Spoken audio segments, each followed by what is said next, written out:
Hi ma'am, koi matang kui na chaba thapai program si lecture video thakat sarudre adubu ngasi di ai ichan pi ama luhonggadaba laiba adaida ai inaw nupi samasina chakauge haibane ba aina kaunu na haiba matam sangre kaunu haiba aduga mana ngasi di surprise oina sida thongiba thaiba enthang singse loina yomaga pore khoi yumda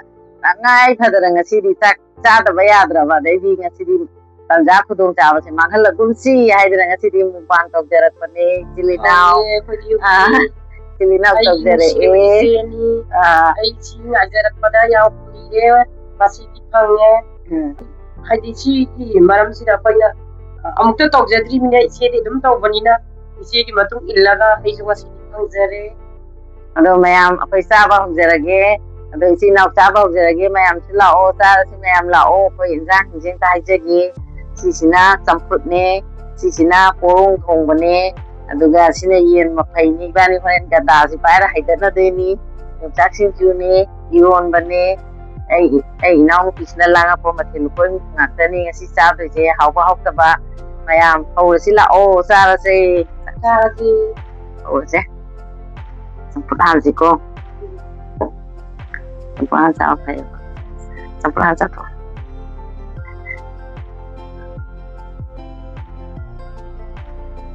lấy nhau cái mặt sắc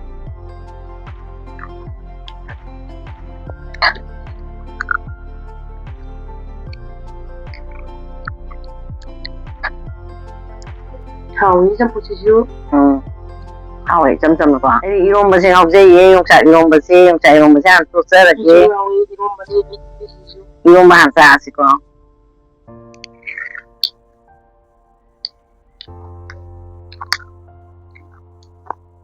hầu chạy iron basi biết cái hầu được đúng hả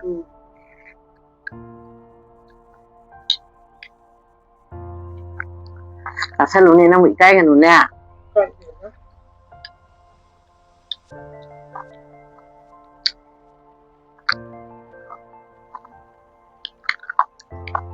porong thong na han cha sira gada sina han cha sira udah hana okay no dalam nusinya iron basi di gada sih yang waktu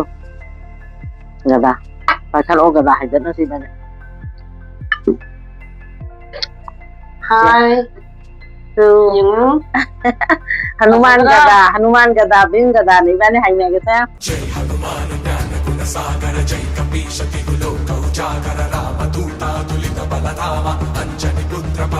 Allah sao đó xích người đầu tiên mà ya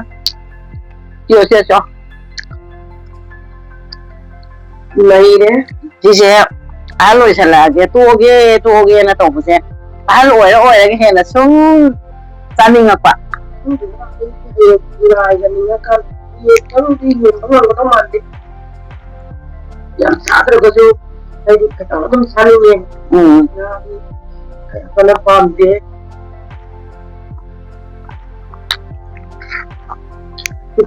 tahu?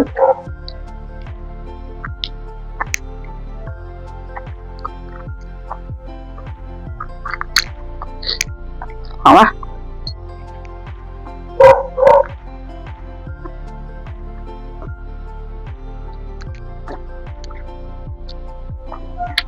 Rồi đã xong rồi không quả Xong rồi đó xong thôi nào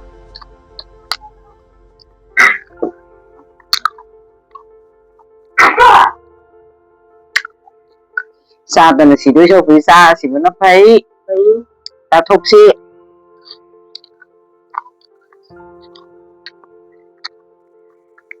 mà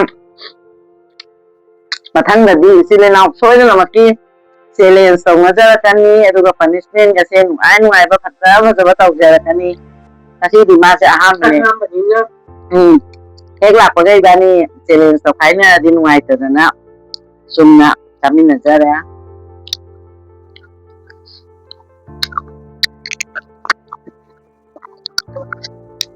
Insya Allah baru lama hari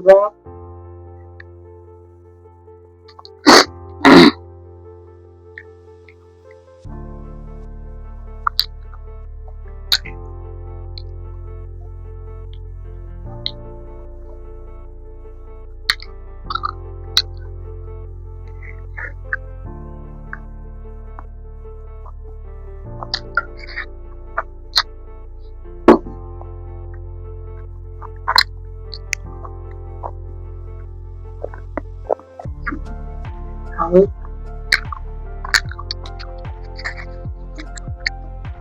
ะถึงว่าจะถึงแบบนี้ก็ไม่รู้ตัว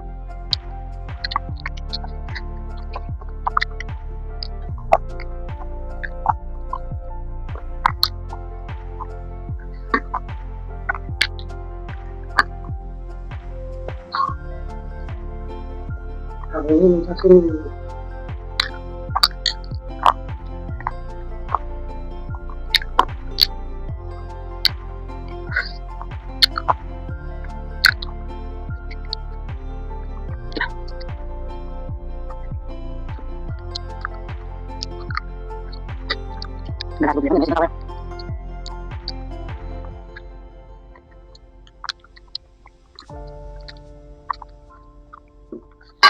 Bani pulong kong wis dai juga kan nonton ah.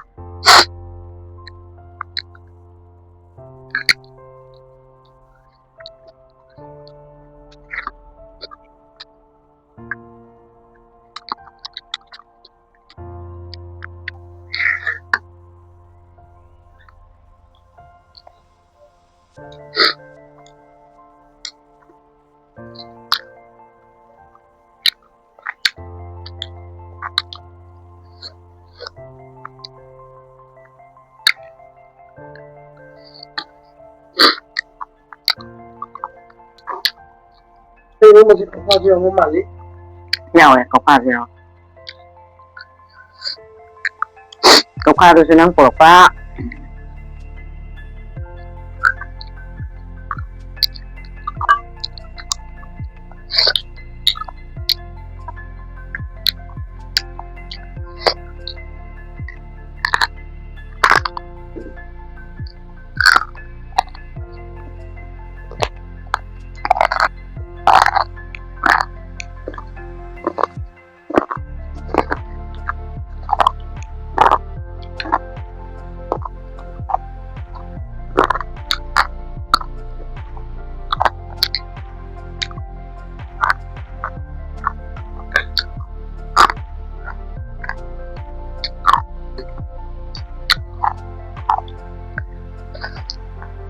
Suốt đó suốt xác xịt hết chán nó bao nhiêu thì miếng tao quăng nó đần này nó bả biết này là bả cũng sẽ khai tả con nó mới thở cái gì qua thì nó vô ngăn đâu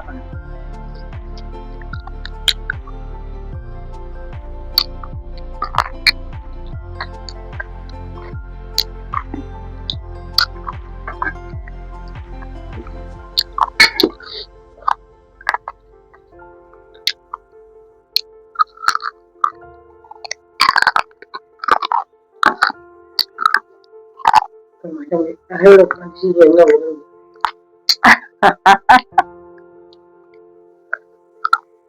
Bây giờ mới mà cái này nó rất chai luôn.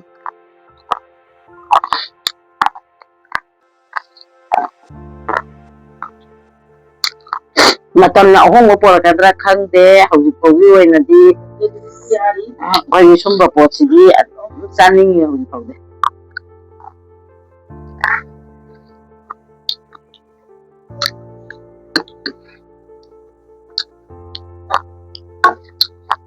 Jadi anak semua sahabat itu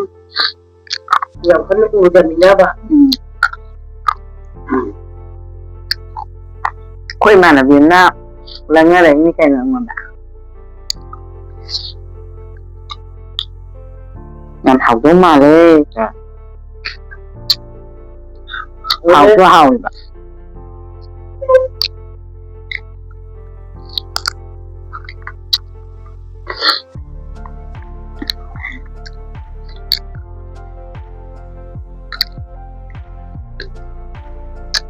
ผมมันก็มันจบอ่ะ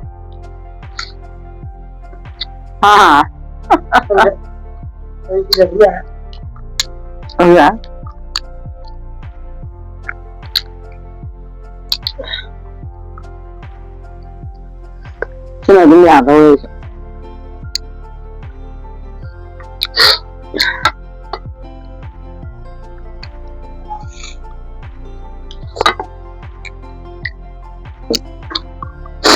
ai lâu thắp chào ít đây điểm hả anh nhìn hấp rồi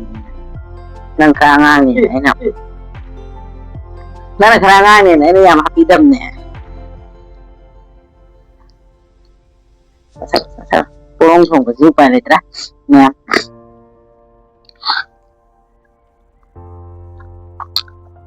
phải nó đậm si thùng của chính mà mang cái lipin này cái nám này để mà coi chai rồi này chai đậm nó là cái là cũng hiện giờ này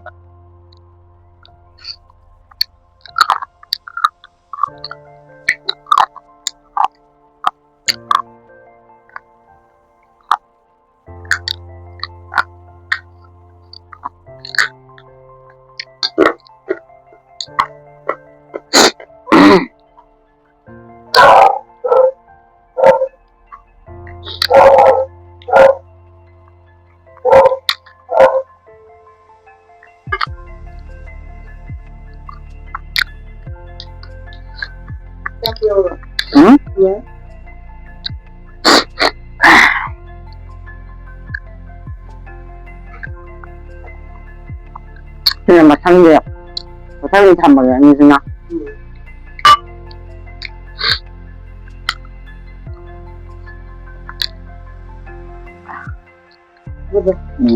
hảo đấy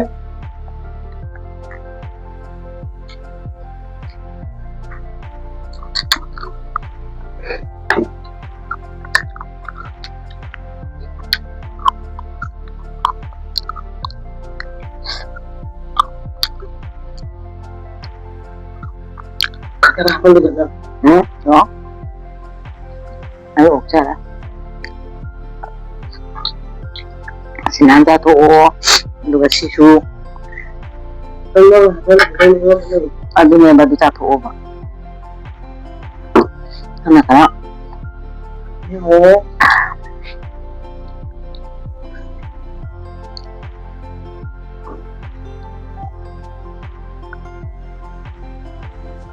mai nào lên mình xuống ra đấy chào và thằng video là mai chết nan là vậy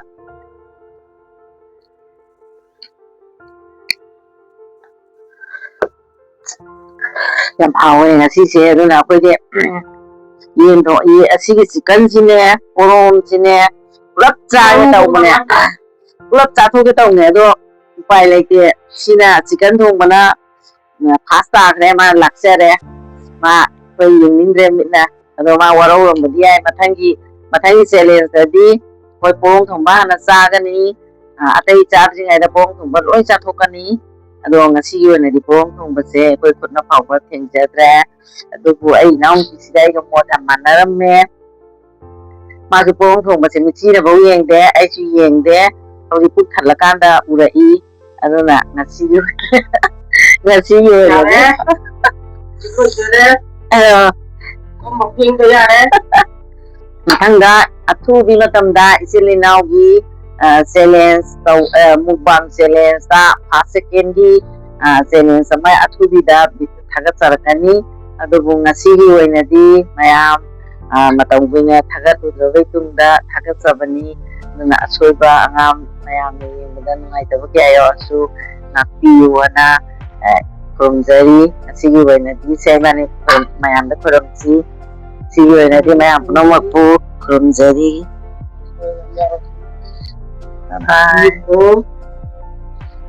bye bye.